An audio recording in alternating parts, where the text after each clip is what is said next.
like this one at Mallow. Houses were sacked and burnt. Suspects were shot.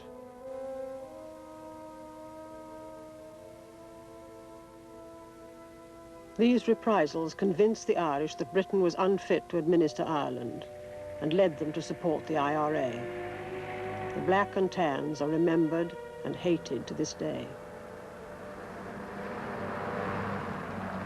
They just ran through every town and village, guns at the ready, firing indiscriminately at passers-by, and at night breaking into people's houses, taking all the males out and bringing them either to the jail or barracks, questioning them and searching them, and very often took people out and they didn't come back home again, they were killed.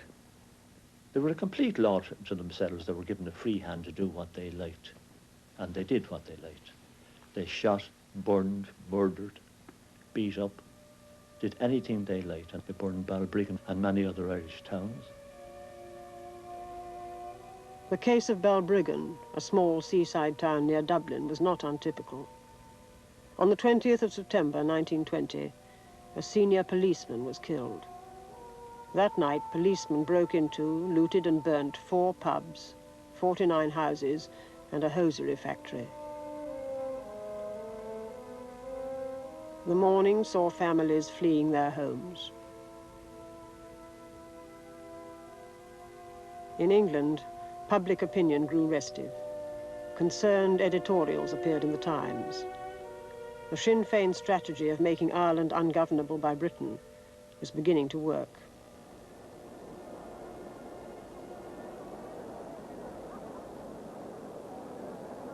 And there was another strategy being employed against the British, the hunger strike. London, 25th October 1920, Brixton Prison.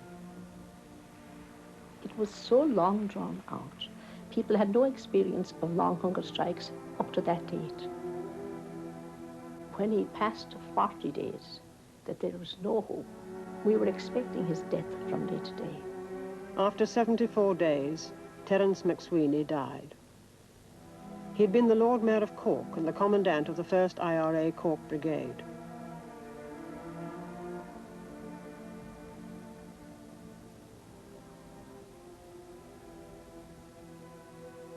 Before his death, he had written, "It is not those who can inflict the most, but those that can suffer the most who will conquer." His body was returned to Cork.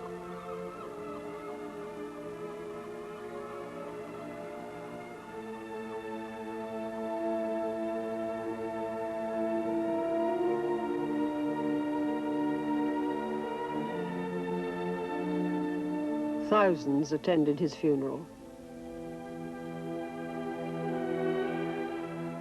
We followed that man's agony until he died. And we weren't alone at that. The whole country were with Terence McSweeney in Brixton Prison until he died.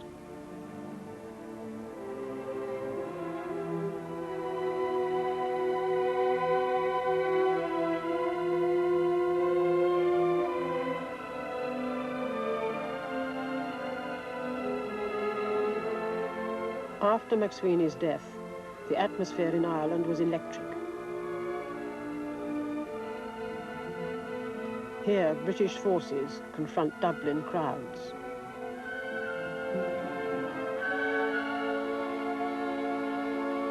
Meanwhile, British Secret Service officers had arrived in Dublin to break the IRA's network of informers in the British administration.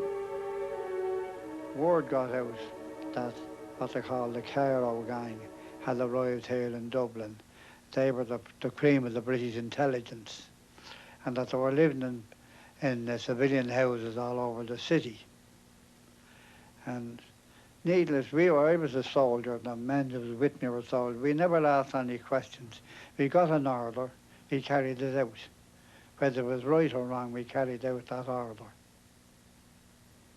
he went up to the hall door, knocked at the door, and a maid opened the door, and I said, could I see Captain Bennett? Oh, she said, he's in bed, so he's very important, I must see him. We brought down Bennett down to Ames, and I said to them, you know you're British spies. You know the consequences if you're caught as a spy is death. And I said, that's what's going to happen to you two men now. The Lord have mercy on your souls. So the two of them were shot.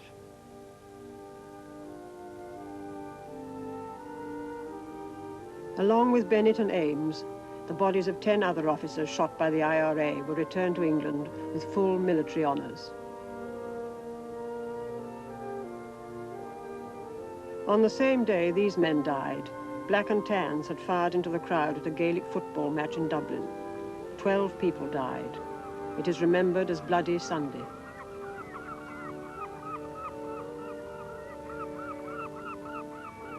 In Britain, concern grew, and the army was expressing disquiet about the effect of such reprisals.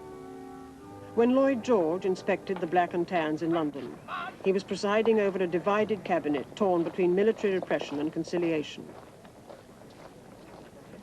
In Ireland, the actions of these men had seriously eroded British authority and closed Lloyd George's political options. Now it was impossible to satisfy the majority of the Irish with anything less than independence. In May, as the IRA burnt down the British local government office in Dublin, the army was telling the cabinet that a military victory in Ireland would entail full and draconian martial law. This was a prospect at which the cabinet balked. The will to fight in Ireland was fading fast. Punitive policy against the IRA and its supporters had so alienated the Irish people that a military solution was no longer possible.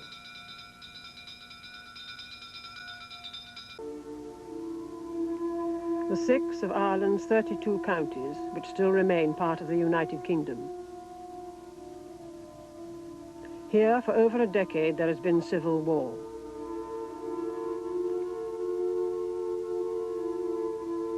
In its capital, Belfast, troops patrol the streets to assist the police in areas where they cannot safely go.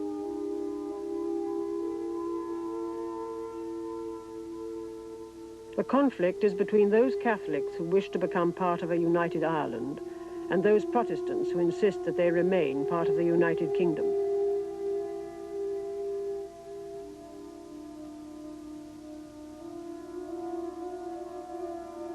This sectarian divide is not new. These wasted streets have seen riot and commotion in nearly every decade of the 19th and 20th centuries.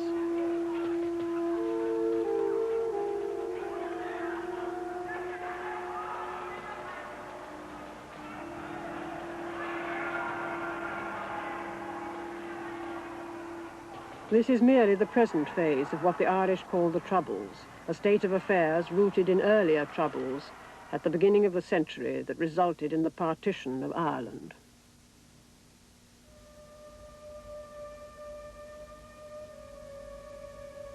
In 1921, the whole of Ireland was a part of the United Kingdom, and most of it was in open rebellion against British rule.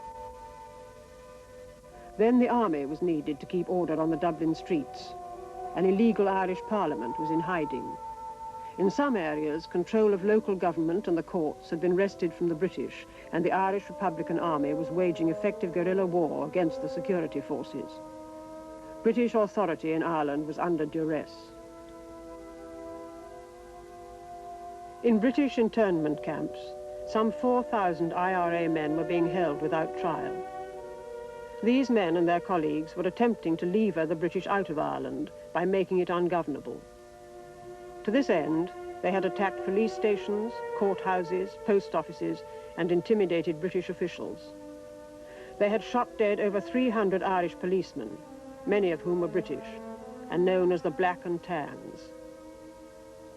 As they attempted to keep control in Ireland, the Black and Tans had taken reprisals against those thought to support the IRA. Villages were burnt, creameries wrecked, homes destroyed.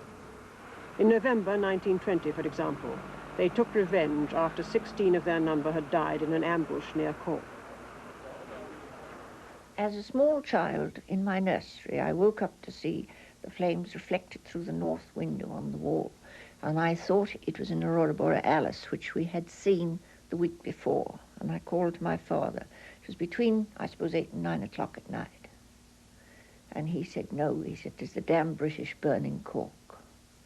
I was a fireman in a fire brigade, and I received a call to proceed to Dillon's Cross. And on our way out, we saw the fire in the Grand Parade, part of Patrick Street burning, like, so we couldn't proceed any further. They threw an incendiary into the City Hall as a last gasp, and that went up with a terrific crash. We saw that going up because that was lit by gas. And when we turned on the water, all the hoses were all stabbed with paints and rendered them all useless. Black and Tans had gone into Cork, first looting and then burning down part of the city centre. They had prevented firemen from dealing with the blaze.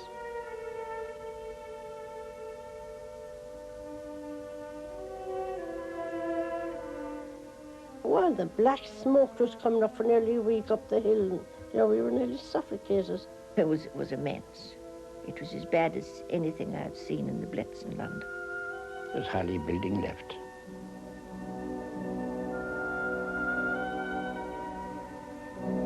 British liberal opinion was outraged by these reprisals. Asquith reflected, "Things are being done in Ireland which would disgrace the blackest annals of the lowest despotisms in Europe."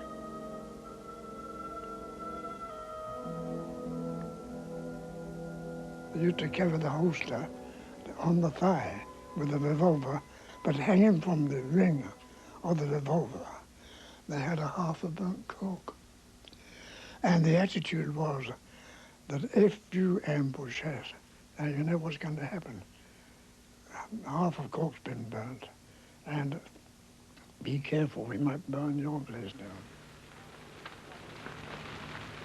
Over the next few months, hundreds of homes of those suspected of being involved with the IRA were destroyed by Crown forces, although it is unclear how many were officially sanctioned.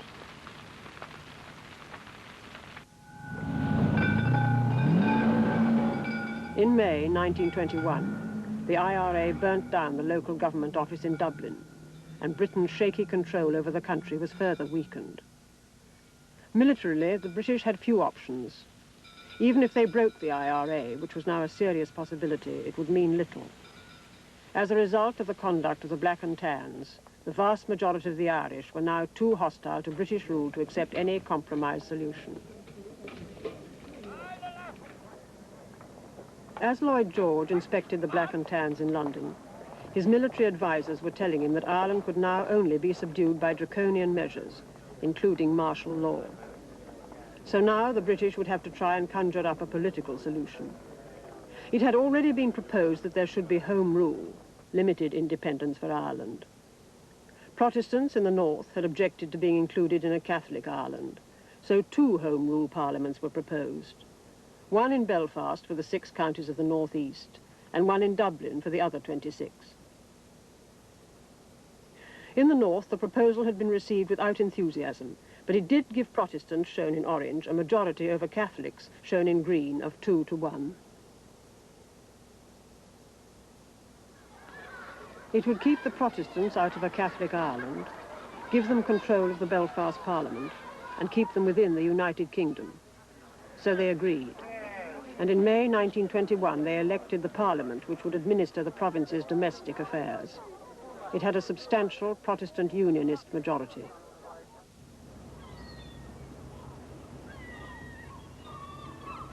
When George V, the British king, arrived in June to open the Parliament, Protestants, who had threatened civil war rather than become part of a united Ireland, thronged the quayside to welcome him and affirm their loyalty to the British Crown.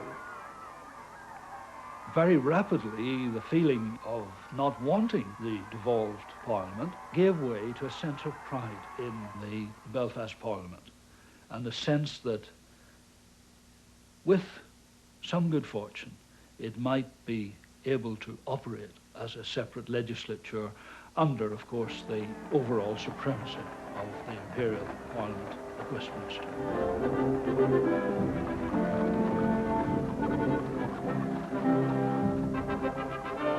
But not everybody welcomed the king. A third of the population was Catholic and wanted a united Ireland.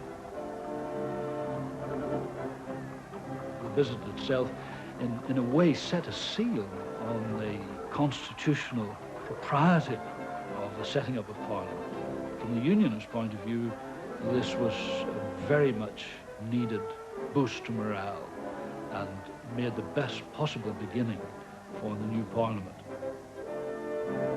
His speech was conciliatory and obviously directed towards the south. I appeal to all Irishmen to stretch out the hand of forbearance, to forgive and forget, and to join in making for the land which they love a new era of peace. It was time for a truce. Political events were moving. There was an embryonic state or apparatus of state beginning in the north, and it was time to begin serious initiatives as well so that things would not get out of hand. The IRA was showing clear signs of wear, and it's quite possible that had the British pressed on through the summer of 1921, they might have destroyed large parts of the IRA organization. But this would have required a sort of effort which Lloyd George had by now decided was politically impossible. The political climate did seem to be favorable. That is to say, public opinion, both in Britain and in America, seemed to be favorable towards the Irish claims in view of the stories of reprisals of the Black and Tans and of the conduct of the War of Independence. In propaganda terms, it was a favorable climate of opinion in which to begin negotiations. For De Valera, veteran of the 1916 Rising, nothing less than an independent republic of all Ireland would suffice. But in Downing Street, he would be confronted by Lloyd George, who could offer, in the context of British politics, no more than a divided Ireland with limited independence within the empire. The prayers offered in Downing Street were not enough, and the negotiations dragged on for 5 months without the prospect of a settlement. By December, an impasse loomed. Abruptly and dramatically, on the 5th of December, Lloyd George presented them with a stark choice, effectively, take the terms now or be responsible for the collapse of the negotiations. He pulled out of his pocket 2 envelopes, both addressed to Sir James Craig in Belfast, and announced to the Irish delegation that he had that night to send one of these envelopes to Sir James Craig. One of them said that articles of agreement had been signed. The other said that Sinn Féin had refused to come into the empire. If I send this letter, he said, it is war, and war within 3 days. And he said, there's a train standing at Euston Station with steam up. There's a destroyer waiting at Holyhead.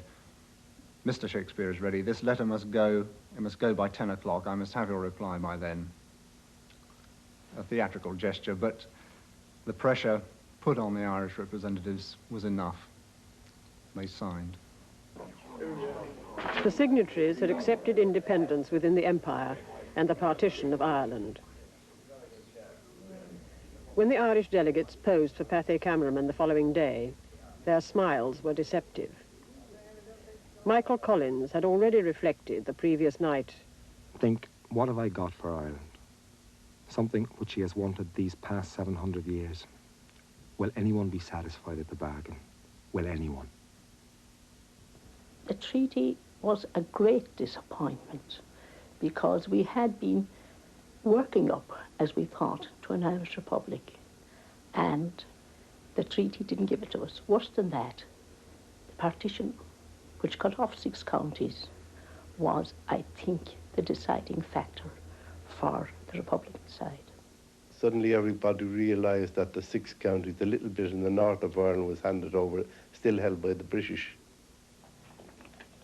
Lloyd George had emerged with all he wanted. Northern Ireland was still in the United Kingdom, and the Irish still in the British Empire. The price of the settlement was to be paid in Ireland.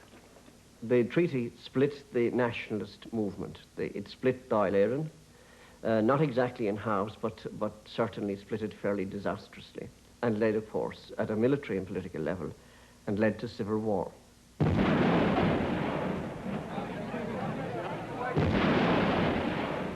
Such were the passions unleashed by the treaty that now, in the streets of Dublin, the Irish fought the Irish.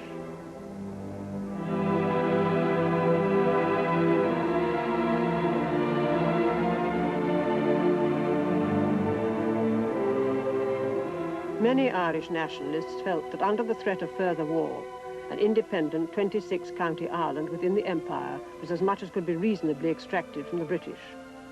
But for others, it was a betrayal. That a century of republican struggle should have ended with a divided Ireland giving loyalty to an English king. By absorbing the energies of the nationalist movement in the 26 counties in bitter and bloody civil war, it also cut off the nationalists in the 6 counties of Northern Ireland from those in the south, from the community whose hopes and whose aspirations and whose values and political ideas it largely shared. In the mayhem of the Civil War, the Catholics in Northern Ireland were almost forgotten.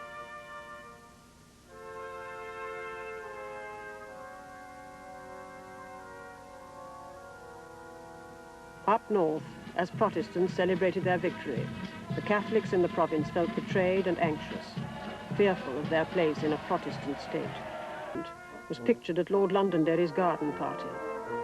But now they faced the problem of governing a country where a substantial minority rejected the settlement and legitimacy of the Northern Ireland state.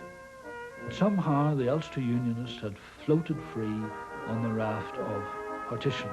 They had got their own 6 counties, they got their own parliament and their own government. But the problems which were to plague the Northern Ireland government from 1920 onwards, the problem of dealing with a dissident minority which could amount to almost a third, of the total population.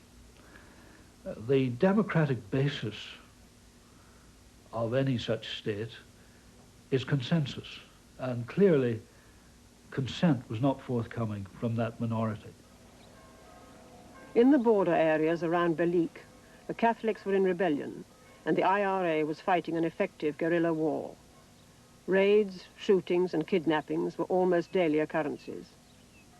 In these same areas, nationalist Catholic councils had been elected and had promptly refused to accept the legitimacy of the Belfast government. In the areas with a Catholic majority, shown here in green, there were nationalist councils. Nearly a third of the province's local government was giving allegiance to the Southern Parliament. So civil disobedience and guerrilla war threatened to make the state ungovernable. The reaction of the Protestants to the rebel councils in 1921-22 was one of fear, I believe, that if the rebel councils that existed at that time, who were openly defying central government, who openly stated that their allegiance was to the Parliament of the South and not to the new Parliament of the North, then the central government and Protestants themselves felt that these people would have to be controlled, that if they got away with what they were attempting to do, that they would destroy the state itself. When the new state was set up, it was set up against the wishes of the majority of the Irish people, including those who controlled these councils, the nationalists who controlled these councils. They saw no reason to accept the new state. The justification given for setting up the new state was that this was the wish of the people in the northeast of Ireland. But if that was to be the case, if you were to take self-determination in limited areas, well then the people in Tyrone and Fermanagh and in Derry City said they, by a majority, wished to be included in an all-Ireland state. So why should they be brought under this new state? So with nationalist councils like Londonderry declaring allegiance to the south, the situation in the province grew tense. Earlier rioting in Derry left 18 people dead. 1,500 troops were needed to keep peace in a town of 40,000. 1 soldier for every 27 people.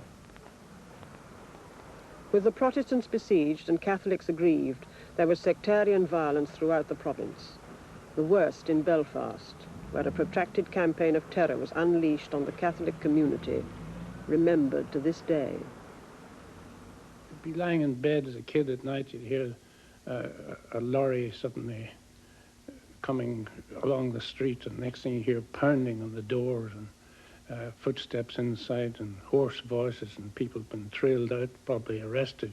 You didn't know whether they'd been arrested or whether they'd been taken away to be shot by a body that was known as the murder gang at that time. If someone had been taken by the police, or if someone was murdered, well, there would be what we say in Irish, the keening, the women crying.